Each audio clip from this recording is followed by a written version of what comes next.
There can be a lot of different reasons why we initially start to feel highly anxious. A bad drugs experience is not an uncommon one. So, what can we do about it?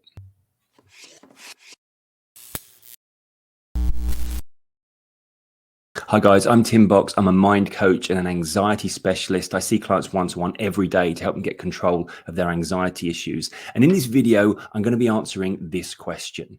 My anxiety began after a bad drug experience. What can I do about this? Now, this question is much more common than you might expect because there's lots of different reasons why we go from feeling perfectly normal to suddenly experiencing high levels of anxiety. But having an inexplicable or negative experience with drugs, yeah, it's a lot more common than you might expect. Now, in this video, I'm not going to talk about the negative or positive effects of taking recreational drugs. People do it. Some have a good time. Some have not so good a time. In this video, I want to talk about those times when a negative drug experience causes us to experience high anxiety, ongoing, if you like. And I want to tell you how to approach it so that you get the other side of that as quick as possible. Now, the perception when we have a negative drug experience and the fear, I suppose, is that we have in some way broken our brain.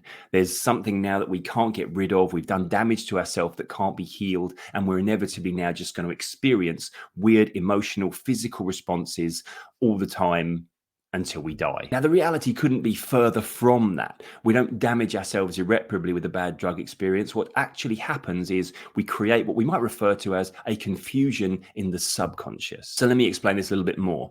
When we take drugs, we have a weird experience. We feel strange, emotionally, physically, mentally. That's the point of taking drugs. But sometimes those sensations are a little bit negative and we have a bad experience. And in the midst of that experience, we might have interpreted ourselves as in some way under threat, like we're damaging ourselves, or even like we're having a life-threatening experience. And of course, this can ignite maybe a previous unknown fear of taking drugs. Maybe our parents warned us of the dangers of it. Maybe our teachers did. Maybe just the media and all the stuff we've seen about the negative effects of taking drugs. Suddenly all of that is triggered in our mind. All of those fears come rushing back to us, which also comes with a whole heap of guilt about what have we done to ourselves. And before we know it, we're now starting to look for long-term effects of the damage that we've done by taking these drugs. This has the effect of putting us on high alert, which is why we often feel constantly anxious after we've had one of these experiences, because our mind is now scanning for any signs of long-term damage. Not only does that leave us feeling highly anxious from moment to moment, day to day, but also then whenever we do experience any unknown or unexpected sensations,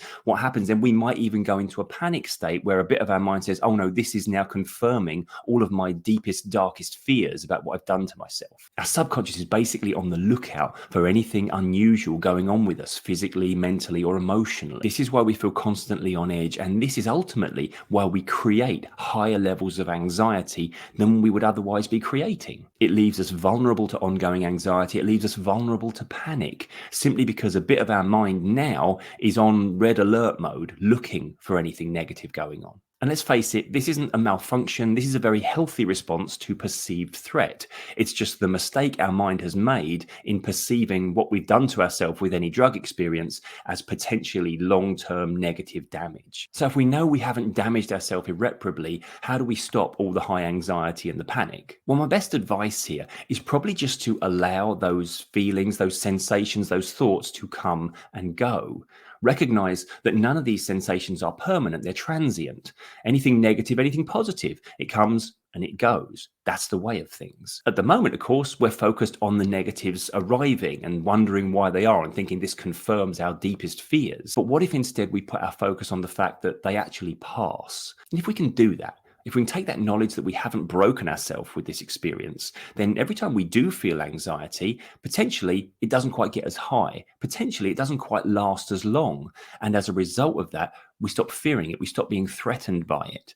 And then what happens is we just notice those occasions of high anxiety a lot less because they're happening a lot less. Allow that natural healing process to happen. And I'm not talking about healing from some damage you've done to yourself with drugs. I'm talking about healing from that fear that was triggered by that experience. I hope this one has been of help, but if you want some more information on this, I would advise checking out my video about the anxiety loop, about how we get locked in feeling anxious about feeling anxious. Always remember to be kind to your mind. I'll see you next time.